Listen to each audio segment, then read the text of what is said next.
अस्सलाम वालेकुम रहमतुल्लाहि व बरकातुहू।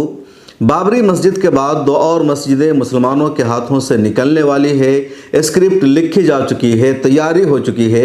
जिन अदालतों पर मुसलमान हमेशा भरोसा करते हैं उन अदालतों का रुख भी अब मुसलमानों के ख़िलाफ़ होता हुआ नज़र आ रहा है। दूसरी तरफ मिल्ली क़यादत में खामोशी छाई हुई है, मिल्ली तंजीमें चुपचाप बैठी हुई है, मिल्लत के रहनुमाओं में कोई फ़िक्रमंदी नज़र नहीं आ रही है।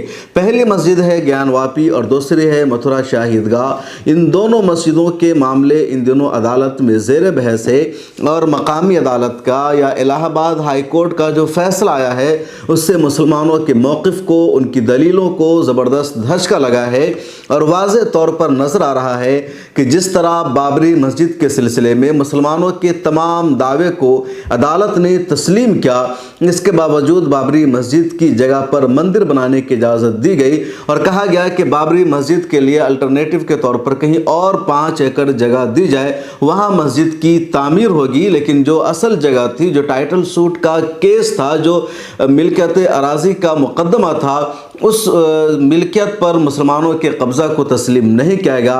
अब ऐसा ही मामला वाराणसी की ज्ञानवापी मस्जिद का है और मथुरा शाही ईदगाह का है। बाबरी मस्जिद का केस जब अदालत में ज़ेर बहस था और मुसलमानों को लग रहा था कि केस हम हार जाएंगे, अगर अदालत में हमारी जीत भी हो जाएगी तो पार्लियामेंट से कानून बनाकर मस्जिद की जगह पर राम मंदिर की तामीर कर दी जाएगी। इसलिए मुसलमानों ने खुद को साइड कर लिया। हमेशा मुसलमानों ने कहा कि जो सुप्रीम कोर्ट का फैसला आएगा हम उसको तस्लीम करेंगे, खा हमारे फेवर में आए, हमारे खिलाफ आए। दूसरी तरफ विश्व हिंदू परिषद और दूसरी शिद्दत पसंद तंजीमों की तरफ से हमेशा यही कहा गया, अगर फैसला हमारे हक में नहीं आया तो हम उस फैसला को तस्लीम नहीं करेंगे। मुसलमानों के ख़िलाफ़ फैसला आया, मुसलमानों ने मंजूर कर लिया, लेकिन मुसलमानों को लग रहा था कि अब आइंदा हमारी किसी और मस्जिद पर दावा नहीं किया जाएगा, किसी और मस्जिद को मंदिर में तब्दील करने की कोशिश नहीं होगी।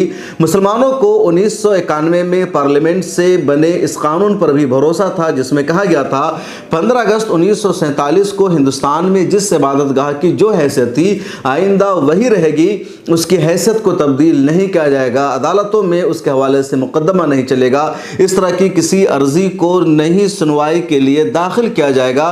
इसी को 1991 वर्शिप एक्ट कहा जाता है। लेकिन ज्ञानवापी मस्जिद का मामला भी वाराणसी की अदालत में पहुंचा, उस पर बहस हो रही है, मिल्कियत का मुकदमा चल रहा है, सर्वे उसका हो चुका है। मथुरा शाही ईदगाह का मामला भी वहां की मकामी अदालत में पहुंचा, अदालत ने अर्जी को कबूल कर लिया है, अब उस पर बहस होगी। मुसलमानों को लगा कि जो कुछ हो रहा है मकामी अदालत में, जिस तरह बहस चल रही है वो 1991 वर्शिप एक्ट के खिलाफ है। इस तरह अगर अदालतों में बहस चलती रही तो कई और मस्जिदों के मामले आ जाएंगे और फिर कई और मस्जिदों पर मुसलमानों का दावा कमज़ोर हो जाएगा।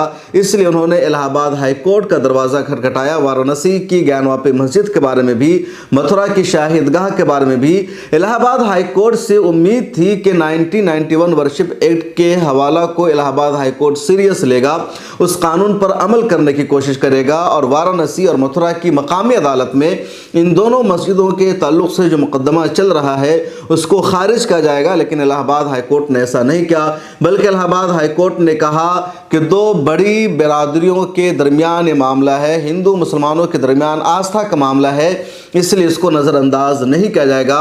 और इस तरह मुस्लिम फ़रीक़ ने जो अर्ज़ी दायर की थी कि मकामी अदालत में इस पर सुनवाई नहीं होनी चाहिए, मुस्लिम फ़रीक़ की उस अर्ज़ी को ही खारिज कर दिया गया और कहा गया मामला चलेगा। इलाहाबाद हाई कोर्ट ने कहा 6 महीने में मकामी अदालत को इस पर बहस मुकम्मल कर लेना चाहिए। सर्वे को चैलेंज करने वाली अर्ज़ी दाखिल की गई थी, उसको भी इलाहाबाद हाई कोर्ट ने रिजेक्ट कर दिया। और एक तरह से जिस तरह बाबरी मस्जिद का मामला था कि पहले मकामी अदालत में मामला चला, फिर इलाहाबाद हाई कोर्ट का फैसला आया, उसके बाद सुप्रीम कोर्ट का फैसला आया और सुप्रीम कोर्ट ने मुसलमानों के तमाम तर दावा को तस्लीम करने के बावजूद कहा कि यहाँ पर राम मंदिर की ही तामीर होगी, बाबरी मस्जिद के लिए कहीं और जगह दी जानी चाहिए। वैसा ही मामला इन दोनों मस्जिदों का है। जो सबसे अहम नुक्ता है, जो सबसे अहम पॉइंट है वो ये कि बाबरी मस्जिद के ताल्लुक से संघ परिवार ने, बजरंग दल ने, विश्व हिंदू परिषद ने तशद्दुद का रास्ता अपनाया। कानून को इन लोगों ने अपने हाथ में लिया, बाबरी मस्जिद को शहीद कर दिया। उसके बाद राम मंदिर बनाने की वहाँ कोशिश की लेकिन कामयाबी नहीं मिल सकी।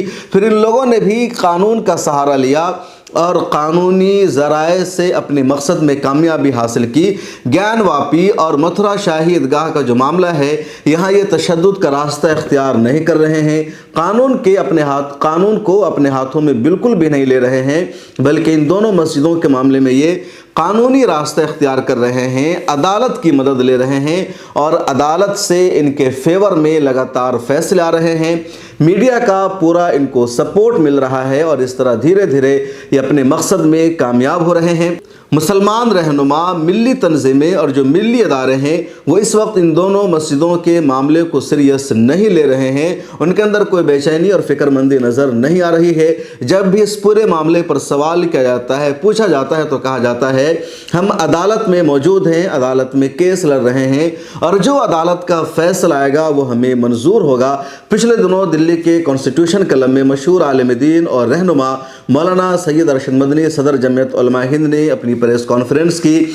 इस मौका पर ज़्यादातर सवाल उनसे सहाफ़ियों की तरफ से ज्ञानवापी मस्जिद और मथुरा शाही ईदगाह के मामले पर ही किया गया और उन्होंने सिर्फ यही हर सवाल के जवाब में कहा, जो अदालत का फैसला आएगा उसे हम मानेंगे, हमारे फेवर में आए या हमारे खिलाफ आए। मैंने भी उस मौका पर सवाल किया, आप सुनिए ये सवाल और उनका जवाब। पार्टियों ने ज्ञानवापी और मथुरा का मामला उठाया है, वर्षिप डेट के होते हुए नहीं होना चाहिए, लेकिन इलाहाबाद हाई कोर्ट भी इस मामले को आगे बढ़ा रही है और आपकी तरफ से लगातार आ रहा है कि जो कोर्ट का फैसला होगा उसको हम मानेंगे। हम क्या करेंगे, हमारे पास कोई इससे आगे कोई कोर्ट नहीं, हम क्या करेंगे बताइए। अच्छा, अगर सुप्रीम कोर्ट का फैसला आ जाता है मुसलमान क्या करे? आप बताइए, रास्ता यही है। हमें कानून ने जहाँ तक जाने का रास्ता दिया है वहाँ तक जाएंगे। हमें यकीन है कि हर मस्जिद की जगह पर है। किसी मंदिर को तोड़कर मस्जिद इस्लाम में नहीं बनाई जा सकती। हम इसको हज़ारों दफ़े कह चुके हैं। लेकिन हमारे मुल्क का अगर बिल्कुल सुप्रीम कोर्ट आखिरी चीज़ है, वो कोई फैसला करती है, क्या किया जाएगा? हम नहीं कर सकते हैं। अब अहम सवाल यह है कि मुसलमानों की जो मस्जिदें हैं, मुसलमानों के जो मजहबी मकामात हैं, उन पर धीरे धीरे कब्ज़ा किया जा रहा है, उन पर धीरे धीरे दावा ठोका जा रहा है। और मामला सिर्फ इन दो मस्जिदों का नहीं है, बल्कि इसके अलावा भी 15 से 20 मस्जिदें ऐसी हैं जिनका मामला इस वक्त अदालतों में पहुंचा हुआ है। ये दो पुरानी मस्जिदें हैं, दो तारीख़ी मस्जिदें हैं। इस वजह से मामला ज़्यादा हाईलाइट है, सुर्खियों में है। संघ परिवार के यहाँ इस वक्त 3000 मस्जिदों की लिस्ट ऐसी है जो मस्जिदें उनके दावा के मुताबिक पहले मंदिर थी, वहाँ तोड़कर मस्जिदें बनाई गई, या उन जगहों पर वो मस्जिद को हटाना चाहते हैं और वहाँ पर मंदिर बनाना चाहते हैं। और ऐसी 3000 लिस्ट है और इनकी लिस्ट बढ़ती जा रही है। पहले दावा था सिर्फ बाबरी मस्जिद का, फिर ज्ञानवापी का हुआ, फिर मथुरा शाही ईदगाह का हुआ, उसके बाद कई और शहरों की तारीख़ी मसाजिद पर इन लोगों ने दावा करना शुरू कर दिया और 3000 की लिस्ट उनकी तैयार है और लिस्ट आइंदा दिनों में बढ़ सकती है। ऐसे में मिली लीडर पर यह जिम्मेदारी बनती है कि मस्जिदों को बचाने की कोशिश करें, हिकमत अमली तैयार करें और सोचें कि कैसे इन मस्जिदों को बचाया जा सकता है, इन मस्जिदों की हिफाजत की जा सकती है। अगर मुस्लिम क़यादत का हमेशा यही जुमला रहेगा कि जो अदालत का फैसला आएगा वो हमें मंजूर होगा, उसके अलावा हम कोई रास्ता इख्तियार नहीं कर सकते हैं, हम कोई और तरीक़ा इख्तियार नहीं कर सकते हैं, तो फिर धीरे धीरे हर एक मस्जिद पर मंदिर होने का दावा होता रहेगा और मुसलमानों की आस्था की इस देश में कोई हैसियत नहीं रह जाएगी।